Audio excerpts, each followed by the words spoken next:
Stone ಕ್ರಷರ್ಗಳಿಗೆ ದೇಶದಲ್ಲಿ ಇಲ್ಲದ ಕಾನೂನನ್ನು ತಂದು ಕಿರುಕುಳ. ದೇಶದಲ್ಲಿ ಎಲ್ಲಾ ಮೂಲಭೂತ ಸೌಕರ್ಯಗಳ ಬಹಳ ಬೆಲೆ ಏರಿಕೆಯಾಗಿದ್ದು, petrol, diesel, current, oil, grease ಮಜೂರಿ ಅಲ್ಲದೆ ಕಲ್ಲುಗಣಿ ಸಂಪಾದಿಸಿದ ಪರಿಕರಗಳು ಎಲ್ಲವೂ ಸಾಕಷ್ಟು ಬೆಲೆ ಏರಿಕೆಯಾಗಿದೆ. ಸ್ಟೋನ್ ಕ್ರಷರ್ಗಳಿಗೆ ದೇಶದಲ್ಲಿ ಇಲ್ಲದ ಕಾನೂನನ್ನು ತಂದು ಕಿರುಕುಳ ಕೊಡುತ್ತಿದ್ದು, ರಾಜಧನ ಮೊತ್ತ ಜಾಸ್ತಿಯಾಗಿದ್ದು ಅಲ್ಲದೆ ಕಲ್ಲು ಗಣಿಗಳಿಗೆ ದಂಡದ ಮೇಲೆ ದಂಡವನ್ನು ಹಾಕುತ್ತಿದ್ದಾರೆ ಎಂದು ಸ್ಟೋನ್ ಕ್ರಷರ್ ಅಸೋಸಿಯೇಷನ್ ಅಧ್ಯಕ್ಷ ರಾಮಣ್ಣ ಕಾಮಾಜಿ ಹೇಳಿದರು.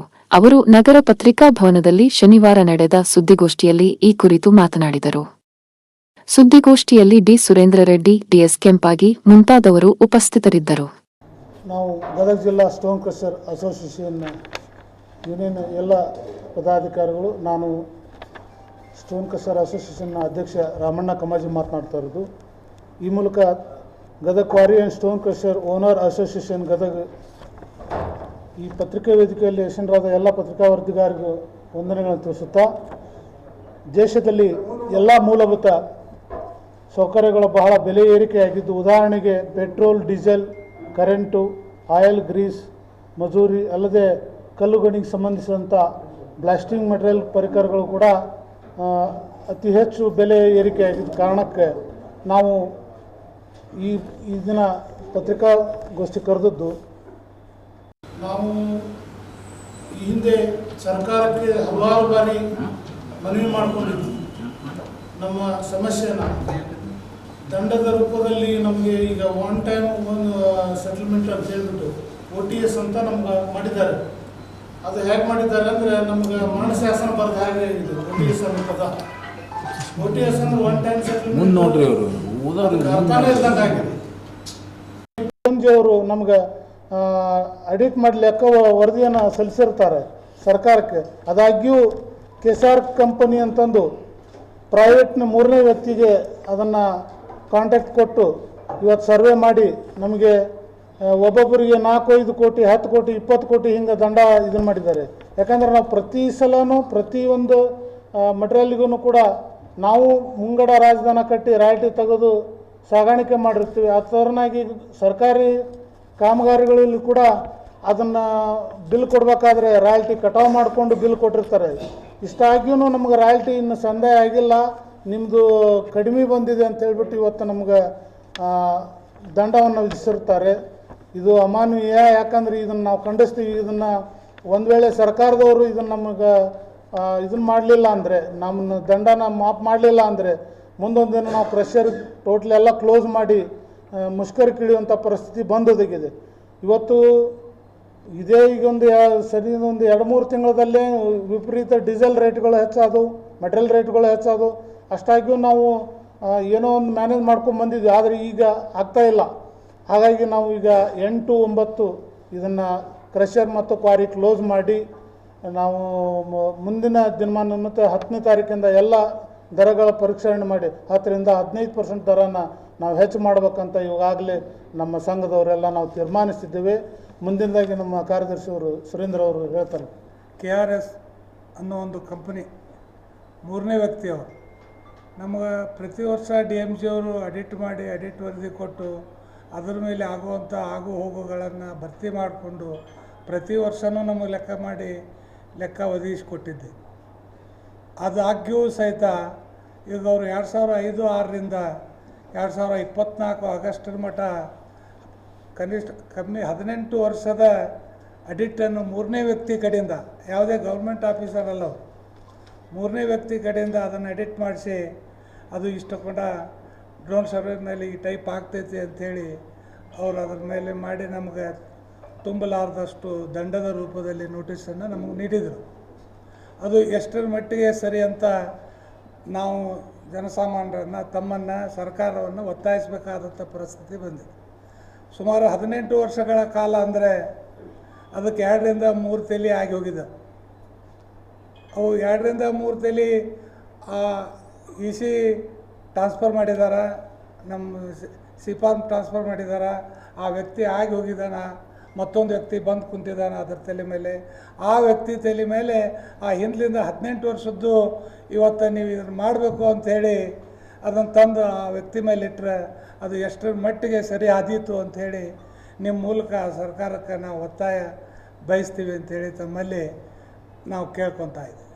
ಈಗ ಸಾಕಷ್ಟು ಸಲ ನಾವು ಪ್ರೆಸ್ ಮೀಟ್ ಮಾಡಿವಿ, ಪ್ರತಿ ಸಲನೂ ಹೇಳ್ತಾ ಇದ್ವಿ ರಾಜಧನ 2 ಸಲ 2 ಕಡೆ ಇಂಪ್ಲಿಮೆಂಟ್ ಮಾಡಾಕತ್ತಾರೆ ಅಂತೇಳಿ.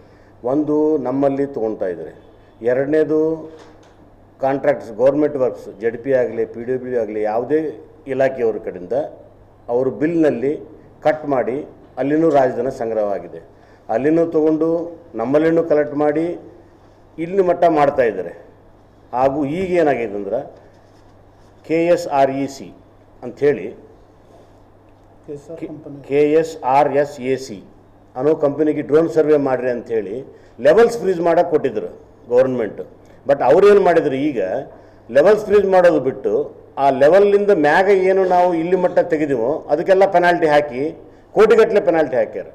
ಎಕ್ಸಾಂಪಲ್ ನೋಡ್ರಿ, ಈಗ ಟೋಟಲು ಇಡೀ ರಾಜ್ಯಕ್ಕೂ 5800 ಕೋಟಿ ಹಾಕ್ಯಾರ. ನಮ್ಮ ಗದಗ ಡಿಸ್ಟಿಕ್ಟು 127 ಕೋಟಿ ಆಗಿದೆ. ಇದನ್ನು ಏನಾಗಿತ್ತಂದ್ರೆ ಇವತ್ತು ಮೊದಲು 2016ಕ್ಕಿಂತ ಮುಂಚೆನೇ 5 ವರ್ಷಗಳಿಗಷ್ಟೇ ಕ್ವಾರಿ ಇತ್ತು. ಆಮೇಲೆ ಅದನ್ನು 20 ವರ್ಷ ಅಂಥೇಳಿ ಹೆಚ್ಚಿಗೆ ಮಾಡಿದರು. ಆ 5 ವರ್ಷ ಕೊಟ್ಟಿದ್ದಾಗ ಯಾರಿದ್ದರು 2006ಲಿಂದ 1994ಲಿಂದ 5 ವರ್ಷ ಮಾಡ್ಕೊತ ಇದ್ದ ಕ್ವಾರಿನಲ್ಲಿ 2016ಗೆ ಮತ್ತು ನನ್ನಂತ ಇನ್ನೊಬ್ಬ ಅಲ್ಲಿ ಸೇರೋಣ. ಆ 94ಲಿಂದ ಹೊಡೆದಿದ್ದು 2016 ಮಟ್ಟ ಹೊಡೆದಿದ್ದು ಇವತ್ತು 2026 ನನ್ನ ತಲೆ ಮ್ಯಾಗ ಬಿದ್ದಿದೆ. ಮೊದಲು ಉಂಡು ತಿಂದು ಹೋಗಿದ್ದವ ಹೋಗ್ಯಾನ. ಆವಾಗಲೂ mines geology department every year royalty collect ಮಾಡಿಕೊಂಡು ಆಡಿಟ್ ರಿಪೋರ್ಟ್ ಅಂತೇಳಿ ಪ್ರತಿ ವರ್ಷ ಆಡಿಟ್ ರಿಪೋರ್ಟ್ ಮಾಡಿ ನಮಗೊಂದು ಪೇಪರ್ ಕೊಡ್ತಾ ಇತ್ತು, ಆಡಿಟ್ ಇಷ್ಟು ತುಂಬಬೇಕಪ್ಪ ನೀವು ಅಂತೇಳಿ. ಅದನ್ನು ತುಂಬಿ ನಾವು ಕ್ಲಿಯರ್ ಮಾಡ್ಕೊತ ಬಂದೀವಿ ಇಷ್ಟು ವರ್ಷ. ಈಗ ಏಕಾಏಕಿ 2006ಲಿಂದ 2026 ಡ್ರೋನ್ ಸರ್ವೆ ಮಾಡ್ಸಕತ್ತೀವಿ ಅಂತೇಳಿ ಡ್ರೋನ್ ಸರ್ವೆ ಮಾಡಿ ಗೌರ್ಮೆಂಟ್ ಫಸ್ಟ್ ಹೇಳಿದ್ದು ಲೆವೆಲ್ ಫ್ರೀಸ್ ಮಾಡಿ ಅಂತೇಳಿ. ಬಟ್ ಆ ಲೆವೆಲ್ ನೋಡಿ ಈಗ ಎಲ್ಲರಿಗೂ ಪೆನಾಲ್ಟಿ ಆಗಿದೆ. ಅಷ್ಟು ಪೆನಾಲ್ಟಿ ತುಂಬಬೇಕಂದ್ರೆ ಇದ್ದಿದ್ದು ಕ್ರಷರ್ ಅಲ್ಲ, ನಮ್ಮ ಇದ್ದಂಥ ಮನಿ ಮಠ ಎಲ್ಲ ಮಾರಿ ಕಟ್ಟಿದ್ರು 10 ಸಾವಿರ ಮಾರ್ಬೇಕು ನಾವು ಒಂದೇ ಸಲ. ಮಾರಿದ್ರು ತುಂಬಕ್ಕಾಗಲಾರ್ದಂಥ ಪೆನಾಲ್ಟಿ ಆಗಿತ್ತು. ತಮ್ಮಿಂದ ನಾವು ಸರ್ಕಾರದ ಕೇಳೋದೇನೆಂದ್ರೆ ದಯವಿಟ್ಟು ಆ ಲೆವೆಲ್ಸ್ ಫ್ರೀಸ್ ಮಾಡಿ ಮುಂದಿನ ದಿನಗಳಲ್ಲಿ ಏನು ಮಾಡ್ತಿರೋ ನಾವೇನು ಇದನ್ನು ಮಾಡಿದ್ವಿ ಅದಕ್ಕೆ ರಾಯಲ್ಟಿ ತುಂಬಕ್ಕೆ ನಾವು ರೆಡಿ ಅದೀವಿ. ಈಗ ಹಿಂದಿಲ್ದು ಕೈ ಬಿಡಬೇಕಂತೇಳಿ ತಮ್ಮ ಮೂಲಕ ಸರ್ಕಾರಕ್ಕೂ ಮನವಿ ಮಾಡಕತ್ತೀವಿ. ಎರಡನೇದೇನೆಂದರೆ ನಾವು 8, 9, 2 ದಿನ ಕ್ರಷರ್ ಬಂದ್ ಮಾಡಬೇಕಂತ ವಿಚಾರ ಮಾಡೀವಿ. ಯಾಕಂದ್ರೆ ನಮಗೂ ಎಲ್ಲ ರೇಟ್ ಹೆಚ್ಚಿಗೆ ಆಗ್ಯವು. ಇದೇ ಕಾರಣ ಕ್ರಷರ್ ಬಂದ್ ಮಾಡಿ 10ನೇ ತಾರೀಕಿನಿಂದ ರೇಟ್ ಹೆಚ್ಚಿಗೆ ಮಾಡಬೇಕಂತೇಳಿ ವಿಚಾರ ಮಾಡಿ ದಯವಿಟ್ಟು ಗ್ರಾಹಕರಿಗೆ ನಿಮ್ಮ ಮೂಲಕ ನಾವು ತಿಳಿಸೋದೇನೆಂದರೆ ನಮಗಾಗಿ ನಾವು ಪ್ರಾಫಿಟ್ ತೊಗೋಬೇಕಂತೇಳಿ ರೇಟ್ ಹೆಚ್ಚಿಗೆ ಮಾಡ್ತಾಯಿಲ್ಲ. ಎಲ್ಲ ದರಗಳು ಹೆಚ್ಚಿಗೆ ಆಗ್ಯಾವ ಅಂಥೇಳಿ ನಾವು ಹೆಚ್ಚಿಗೆ ಮಾಡಕತ್ತೀವಿ. ದಯವಿಟ್ಟು ಗ್ರಾಹಕರು ನಮ್ಮ ಮಂದಿಗೆ ಸಹಕರಿಸಬೇಕಂತೇಳಿ ವಿನಂತಿ. 127 ಕೋಟಿ ಆಗಿದೆ ಸರ್ ಗದಗ ಡಿಸ್ಟ್ರಿಕ್ಟ್. 127 ಕೋಟಿ Gadag district only Gadag district ದಂಡದ ರೂಪದಲ್ಲಿ 28 ಕ್ರಷರ್ ಅದಾವ್ರಿ. ಈಗ ಇರೋರ್ಗಂತಲ್ರಿ, ಈಗ 2000 ಮೊದಲೇನೈತಿ 2016 ಮಟ್ಟ ಓನ್ಲಿ 5 ವರ್ಷ ಅಂತೇಳಿ ಗುತ್ತಿಗೆ ಕೊಡ್ತಿದ್ರು ಕ್ವಾರಿಗೆ. ಅದಾಗಿಂದ 20 ವರ್ಷ ಮಾಡಿದರು. 2018ರಾಗ ಮತ್ತು 30 ವರ್ಷ ಮಾಡಿದ್ರು 2023ರಲ್ಲಿ. ಅದು 30 ವರ್ಷ ಮಟ್ಟ ಅಂತೇಳಿ ಈಗ 5 ವರ್ಷ ಕೊಟ್ಟಿದ್ದಾಗ ನಾನೇ ಅಂತ ತಿಳ್ಕೊರಿ, ನಾನು ಆವಾಗ ಮಾಡಿದ್ದೀನಿ, ನಾನು ಬಿಟ್ಬಿಟ್ಟು ಹೋಗಿನಿ. ಮತ್ತು ಇವರು ತೊಗೊಂಡಿದ್ರು, ಇನ್ನೊಬ್ಬರು ಬಂದಾರ ಆ ಜಾಗಕ್ಕೆ, ಅವರು ಹೋಗಿದ್ರು 5 ವರ್ಷ ಆಗಿದ ನಂತರ ಮತ್ತೊಬ್ಬರು ಬಂದರು. ಈ ಲಾಸ್ಟ್ಗೂ ಇವತ್ತು ಏನದಾರೋ 2024 ಮಟ್ಟ ಡ್ರೋನ್ ಸರ್ವೆ ಮಾಡಿ ಆವತ್ತು ಯಾರು ಕ್ವಾರಿ ಓನರ್ ಇರ್ತಾರೋ ಅವ್ರ ಮೇಲೆ ಹಾಕಿಬಿಟ್ರು ದಂಡ. ಅಟ್ಲೀಸ್ಟ್ ಮೊದಲು ತುಂಬಿದಂಥ ರಾಯಲ್ಟಿನಾರ ಕಟ್ ಮಾಡಬೇಕಾ ಅದನ್ನು ಮಾಡ್ತಾ ಇಲ್ಲ, ಅದನ್ನು ಕನ್ಸಿಡರ್ ಮಾಡ್ತಾ ಇಲ್ಲ. ಆಮೇಲೆ 2006ರಲ್ಲಿ 10 ರೂಪಾಯಿ ರಾಯಲ್ಟಿ ಇತ್ತು, ಇವತ್ತು 120 ರೂಪಾಯಿ ರಾಯಲ್ಟಿ ಇತ್ತು. ಇಲ್ಲ 80 ರೂಪಾಯಿ ಅಲ್ಲ ಇವಾಗ ಇದೆಲ್ಲ ಸೇರಿ 80 ರೂಪಾಯಿ ರಾಜಧನ ಅಂತ ಇತ್ತು. AAP DMF ಎಲ್ಲ ಕೂಡಿ 120 ರೂಪಾಯಿ ಆಗ್ತಾ ಇದೆ. 127 ಕೋಟಿ ಸರ್, 127 ಕೋಟಿ. ಅಕ್ರಮವಾಗಿ ಅಂತೂ ಗದಗನಲ್ಲಿ ಯಾವುದೂ ಕ್ವಾರಿ ಇಲ್ಲ. ಅಕ್ರಮ ಗಣಿಗಾರಿಕೆ ಗದಗ ಡಿಸ್ಟಿಕ್ನಲ್ಲಿ ಎಲ್ಲಿನೂ ಇಲ್ಲ. ಕಲ್ಲು ಗಣಿ ಗುತ್ತಿಗೆ ಒಳಗೆ ಸರ್ ದಯವಿಟ್ಟು ಸರ್ ಅದು ಬರ್ತೀನಿ ಸರ್, ನಿಮ್ಗೆ ಪೂರ್ತಿ ಉತ್ತರ ಕೊಡ್ತೀನಿ. ನೀವೇನು ಪತ್ರಿಕಾ ಮಾಧ್ಯಮ ಮಿತ್ರರು ಏನು ಮಾಡ್ತಾರಲ್ಲ ಅಕ್ರಮ ಗಣಿಗಾರಿಕೆ ಅಂದುಬಿಡ್ತೀರಿ. ಅಕ್ರಮ ಅಂತೂ ಒಂದು ಇಲ್ಲ. ದಯವಿಟ್ಟು ನೀವು ಬರ್ರಿ, ನಮ್ಮ ಅಧ್ಯಕ್ಷರ ನಂಬರ್ ಆಯಿತು, ಕಾರ್ಯದರ್ಶಿ ನಂಬರ್ ಆಯಿತು. ನೀವು ಎಲ್ಲಿ ಅಕ್ರಮ ಆಯಿತು, ಈ ಕ್ವಾರಿ ಅಕ್ರಮ ನಡೆಯಾಕತ್ತದು ಅಂತ ಹೇಳಿದ್ರೆ ನಾವು ಬರ್ತೀವಿ. ಎಸ್ಪೆಷಲಿ ಬಿಲ್ಡಿಂಗ್ ಸ್ಟೋನ್ ಹೇಳಾಕತ್ತೀನಿ ನಾನು, ನೀವು ಬೇರೆದು ನಮ್ಗೆ ಹಚ್ಚಬೇಡ್ರಿ. ಬಿಲ್ಡಿಂಗ್ ಸ್ಟೋನ್ ಒಂದು ಎಲ್ಲ ಹೇಳ್ತೀನಿ ರೀ. ಒಂದು ಹೇಳ್ತೀನಿ ರೀ, ಒಂದು ಬಿಲ್ಡಿಂಗ್ ಸ್ಟೋನ್ ಅಂತೂ ಅಕ್ರಮ ಗದಗಿನಾಗಿಲ್ಲ. ಎರಡನೇದು ನೀವು ಅಂದಿರಲ್ಲ ಲೋಡು ಓವರ್ಲೋಡ್ ಹಾಕಾಕತ್ತಂಥೇಳಿ, ಲಾಸ್ಟ್ ಮೀಟಿಂಗ್ನಾಗೂ ಹೇಳೀನಿ ನಾನು. ಈಗ ಎಲ್ಲ ಡಿಪಾರ್ಟ್ಮೆಂಟು ನಮಗೆ ಸಹಕಾರ ಮಾಡಿದ್ರೆ ನಾವು ಮುಂದುವರಿತೀವಿ. ನೀವು ಯಾಕೆ ಹಾಕ್ತೀರಿ, ನೀವು ಹಾಕಿದ್ದಲ್ಲೇ ತೊಗೊಂಡು ಹೋಗ್ತಿರಲ್ಲ ಅಂತ ನೀವು ಅಂತೀರಿ. ಹೊಲದ ಮಗ್ಗಲ್ದವರು ಕಾಟ ನಮಗಿರ್ದು ಅವ್ರೇ 4 ಟಿಪ್ಪರ್ 5 ಟಿಪ್ಪರ್ ಅದಾವ್ರಿ. ನೀವು ಓವರ್ಲೋಡ್ ತುಂಬಿಲ್ಲ ಅಂದ್ರೆ ನಿನ್ನ ಕ್ರಷರ್ ಬಂದಂತರು ನಾವೇನು ಮಾಡಬೇಕು? ನಾವು ಅಧಿಕಾರಿಗಳಿಗೆ ಹೇಳಿವಿ, ಆರ್ ಟಿ ಒಗೆ ಹೇಳಿವಿ, ಪೊಲೀಸರಿಗೆ ಹೇಳಿವಿ, ಓವರ್ಲೋಡ್ ಬಂದ್ರೆ ತೊಗೊಂಡು ಗಾಡಿ ಒಳಗೆ ಹಾಕಿರಿ, ನಮಗೆ ಸಂಬಂಧ ಇಲ್ಲ. ಕ್ಲಿಯರ್ ಇನ್ಸ್ಟ್ರಕ್ಷನ್ ನಾವು ಹೇಳಿವಿ. ಆಮೇಲೆ ಎಸ್ ಪಿ ಅವ್ರಿಗೂ ಮನವಿ ಕೊಟ್ಟಿವಿ, ಡಿ ಸಿ ಅವ್ರಿಗೆ ಮನವಿ ಕೊಟ್ಟಿವಿ, ಓವರ್ಲೋಡ್ ಇದ್ರೆ ಗಾಡಿ ಬಂದ್ ಮಾಡಿಸಿರಿ ಅಂತೇಳಿ. ಅವ್ರು ತೊಗೊಂಡ್ಲಾರ್ದ ನಾವೇನು ಮಾಡೋಂಗಿಲ್ಲ. ನಮ್ಮ ಮೇಲೆ ಪ್ರೆಷರ್ ಆಯಿತು. ಈಗ ಟಿಪ್ಪರ್ನವ ಹೊಲದವ ಇಬ್ಬರು ಈಕ್ವಲ್ ಆಗಿದ್ದಾಗ ನಮ್ಮ ಹೊಲಗೆ ಧೂಳು ಬರಲಾರ್ದಂಗೆ ಮಾಡೋಕ್ಕೆ ಬರೋಂಗಿಲ್ಲ. ನಮಗೂ ಧೂಳು ಹೋಗೇ ಹೋಗ್ತದೆ, ಸ್ವಲ್ಪ ಬಿಟ್ಟು ಸ್ವಲ್ಪ ಹೋಗ್ತದೆ. ನಾವು ಎಷ್ಟು ಕಂಟ್ರೋಲ್ ಮಾಡಿದ್ರು ಜೋರು ಗಾಳಿ ಬಂದಾಗ ಸ್ವಲ್ಪ ಹೋಗ್ತದೆ. ಆ ರೈತರು ಅದನ್ನು ಅನುಕೂಲ ಮಾಡಿಕೊಂಡು ನಮ್ಮ ಮ್ಯಾಗ ಬ್ಲ್ಯಾಕ್ ಮೇಲ್ ಮಾಡಾಕತ್ತಾರೆ. ನಾವು ದುಡ್ಡು ಕೊಡ್ತೀವಿ ಅವ್ರಿಗೆ, ಪ್ರತಿ ವರ್ಷ ಲವಣಿ ಅಂತೇಳಿ ದುಡ್ಡು ಕೊಡ್ತೀವಿ, ಪ್ಲಸ್ ಮೆಟೀರಿಯಲ್ಲು ಕೊಡಬೇಕು. ಈಗ ಅದನ್ನೇ ಹೇಳ್ತೀನಿ ನೋಡಿರಿ, ಈ ಮಗ್ಗಲ ಹೊಲದವ್ರಿಗೆ ಹೊರಗೆ ನಾವು 500 ರೂಪಾಯಿ ಮಾರಿದ ಅವ್ರಿಗೂ 25 ರೂಪಾಯಿ ಕಮ್ಮಿ ಮಾಡಿ ಕೊಡಾಕತ್ತೀವಿ ರೇಟನ್ನು. ನಮ್ಮ ತೊಂದರೆ ಹಿಂಗೆ ಅದಾವೆ. ನಾವು ಓವರ್ಲೋಡ್ ನಮಗೆ ಸಂಬಂಧ ಇಲ್ಲ ಸರ್. ನಾವು ಆರ್ ಟಿ ಒಗೂ ಲೆಟ್ರ್ ಕೊಟ್ಟಿವಿ, ಡಿ ಸಿಗೂ ಲೆಟ್ರ್ ಕೊಟ್ಟಿವಿ, ಎಸ್ ಪಿಗೂ ಲೆಟ್ರ್ ಕೊಟ್ಟಿವಿ. ಇಲ್ಲಿ ಕ್ಯಾಮ್ರಾ ಅದಾವೆ, ಅಲ್ಲಿ ಮಟ್ಟ ಲೆಟ್ರ್ ಕೊಟ್ಟಿನಿ ಸರ್. ಕ್ಯಾಮ್ರಾ ಅದಾವೆ, ಕ್ಯಾಮ್ರಾ ತೊಗೊಂಡು ನಮ್ಮ ಸ್ಕೂಟಿಗೆ, ಬೈಕ್, ಮೋಟರ್ ಸೈಕಲ್ಗೆ, ಕಾರ್ಗೆ ಬೆಲ್ಟ್ ಇಲ್ಲ ಅಂತ ಹಾಕ್ತಿರಲ್ಲ, ಕಡಿಗೆ ಯಾಕೆ ಹಾಕಂಗಿಲ್ಲ ಅಂತ ನಾವು ಕೇಳಿವಿ. ಮಾಡಿಸ್ತೀವ್ರಿ ಅಂದರು, ಅವರು ಮಾಡಲಿಲ್ಲ. ನೀವು ಯಾಕೆ ತುಂಬಾಕತ್ರಿ ಅಂದ್ರೆ ಉತ್ತರ ನಾ ಕೊಟ್ಟಿನಿ ಸರ್. ಅರ್ಥ ಮಾಡ್ಕೊರಿ, ನಮ್ಮದು ಅರ್ಥ ಮಾಡ್ಕೊರಿ ಅಷ್ಟೇ ನಾ ಕೇಳಿ. ಅದು ಕಾಂಕ್ರೀಟ್ ಮಿಷಿನ್ ಅಲ್ಲ ಸರ್, ಫ್ಯಾನ್ನವ್ರಿಗೆ ಹಾಕಿದ್ದಂಥ ಟೆಂಪ್ರರಿ ಇದು ಇರ್ತದೆ, ಟೆಂಪ್ರರಿ ಪ್ಲಾಂಟ್ ಇರ್ತದೆ. ಅದು ಕ್ರಷರ್ಗೆ ಸಂಬಂಧಪಟ್ಟಿದ್ದು ಅಲ್ಲದು. ಈಗ ಪೊಲ್ಯೂಷನ್ ಕಂಟ್ರೋಲ್ ಬಿಡ್ಲಿಂದ ಏನು ನಾವು ಸರ್ಟಿಫಿಕೇಟ್ ತೊಗೋಬೇಕು, ಅದನ್ನು ತೊಗೊಂಡಿರ್ತೀವಿ. ಬಟ್ ಅದನ್ನು ನಾವು KGP ಅದನ್ನು ಮಾಡ್ಬೇಕಂದ್ರೆ ನಾವು ಫ್ಲ್ಯಾಟು ಅಥವಾ ವಸತಿ ನಿಲಯ ಮಾಡಿದಾಗ ನಾವು KGP ಮಾಡಬೇಕಾಗತ್ತೆ. Plant and machinery KGP ಇದೆಯಿಲ್ಲ. ಅದು ಅವರು ಎಲ್ಲ ಅದ್ರ ಸಂಬಂಧಪಟ್ಟ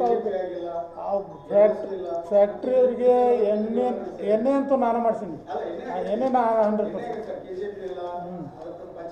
ಅದು ಸಂಬಂಧಪಟ್ಟ ಎಲ್ಲ ಡಾಕ್ಯುಮೆಂಟ್ಸ್ ಮಾಡ್ಕೊಂಡು ನೀವು ಮಾಡ್ಬೇಕಂತಾನೆ ಅವ್ರಿಗೆ ನಾವು ಕಂಪ್ನಿಯವ್ರಿಗೆ ಇದನ್ನು ಬರೆದು ಕೊಟ್ಟಿವಿ. ಅವನ್ನ ಏನು ನೀವು ಯಾವುದೇ ಇದನ್ನು ತೊಗೋಬೇಕಂದ್ರೂ ಅದ್ರ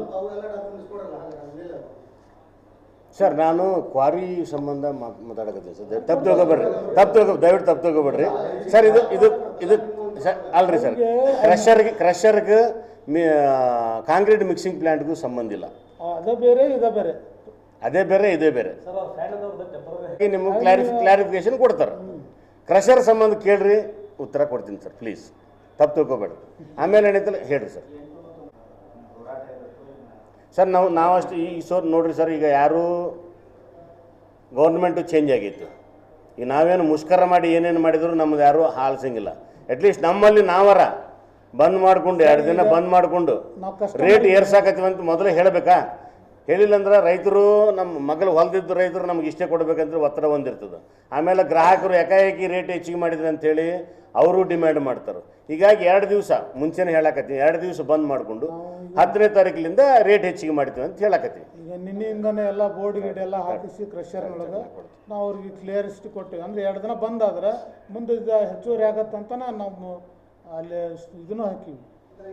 ಒಂದು ಫಾರ್ಮೇಷನ್ ಆದ್ರೆ ಈಗ ನಮ್ಮದು ಸ್ಟೇಟ್ ಯೂನಿಯನ್ನದ್ದು ಏನೈತಿ ಅಲ್ಲಿ ಈಗ ನಮ್ಮ ಪ್ರೊಸೆಸಿಂಗ್ ಅದವ್ರು ಎಲ್ಲ ಅದು ಮುಂದೆ ಅವರು ಅದನ್ನು ನಮ್ಮ ಅನುಕೂಲಕ್ಕೆ ತಕ್ಕ ಮಾಡಲಿಲ್ಲ ಅಂದ್ರೆ ನಾವು ಕ್ಲೋಸ್ ಮಾಡೋದಂತ ಡಿಸೈಡ್ ಆಗಿತ್ತು.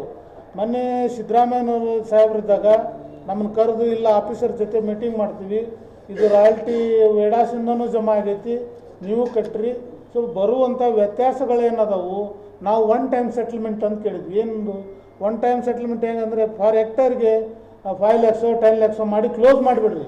ಈಗ ಹಿಂದೆ ಯಾರೋ ಅಜ್ಜ ಮುತ್ತಜ್ಜ ಮಾಡ್ಯಾರ, ಜಗತ್ತು ಹುಟ್ಟಿದಾಗಿಂದ ಮನೆ ಕಟ್ಟಾರ, ಎಲ್ಲರೂ ಮಾಡ್ಯಾರ. ಬಟ್ ಅದು ಇವತ್ತು ನಾವು ಅಲ್ಲಿ ಲೈಸೆನ್ಸ್ ತೊಗೊಂಡು ಉದ್ಯೋಗ ಮಾಡಾಕೊಂತೀವಿ ಅಂದಾಗ ಸರಿ ನಾವು ಸರಿಯಾದ ದಾರಿಗೆ ಬರೋಕ್ಕೆ ಪ್ರಯತ್ನ ಪಡ್ತೀವಿ. ನೀವು ಒಂದು ಲೆವೆಲ್ ಫಿಕ್ಸ್ ಮಾಡಿ ನಮಗೆ ಒಂದು ಹೆಕ್ಟೇರ್ಗೆ 5 ಲಕ್ಷ 10 ಲಕ್ಷ ಮಾಡಿ ಕ್ಲೋಸ್ ಮಾಡಿಬಿಡ್ರಿ. ನಾವು ಮುಂದೆ ಬರೋನೆಲ್ಲ ಎವ್ರಿ ಇಯರ್ ಡ್ರೋನ್ ಸರ್ವೆ ಆಗಲಿ, ಎವ್ರಿ ಇಯರ್ 1 kg ಕೂಡ ನಾವು ಇದಿಲ್ದಂಗೆ ಮಾಡೋಣ. ನಾವು ಅದಕ್ಕೆ ರೆಡಿ ಇದೀವಿ ಸರ್. ಸರ್ಕಾರದವರು ಮತ್ತು ನಮ್ಮ ಅಧಿಕಾರಿಗಳು ಅದರ ನಿರ್ಲಕ್ಷ್ಯ ಮಾಡ್ತಾ ಇದ್ದಾರೆ. ಆಮೇಲೆ ಅಧಿಕಾರಿಗಳು ಏನು ಮಾಡ್ತಾರೆ ಅಂತಂದ್ರೆ ನಾವು ಒಂದು ಏನೋ ಅಲ್ಲಿ ಇದನ್ನು ಕೊಟ್ಟಿರ್ತೀವಿ, ಅದನ್ನು ಅಲ್ಲಿ ಅಪ್ರೂವಲ್ ಮಾಡಲ್ಲ. ಈಗ ಮೊನ್ನೆ ಸಿ ಎಮ್ ಅವರು ಖುದ್ದು ಅವರೇ ಎಲ್ಲ ಕರೆದು ಆಫೀಸರ್ನ ಕರೆದು ಮೀಟಿಂಗ್ ಅರೇಂಜ್ ಮಾಡೋಂತ ಹೇಳಿದರು. ನಮ್ಮ ದುರಾದೃಷ್ಟ ಮುಂದೆ ಅವ್ರದ್ದು ಇದು ಹಿಂಗಾಯ್ತು. ಈಗ ಮುಂದೆಲ್ಲ ಸಿ ಎಮ್ ಅವರು ಏನು ಇದನ್ನು ತಗೋತಾರೋ ನೋಡ್ಬೇಕು ಸರ್ ಅದನ್ನು. ಬಟ್ ನಮ್ಮ ಡಿಪಾರ್ಟ್ಮೆಂಟ್ ಇನ್ನೂ ಇದಾಗಿಲ್ಲ. ಅದಾದ ನಂತರ ಮಿನಿಸ್ಟರ್ ಫಾರ್ಮ್ ಆದ ನಂತರ ಮುಂದೆ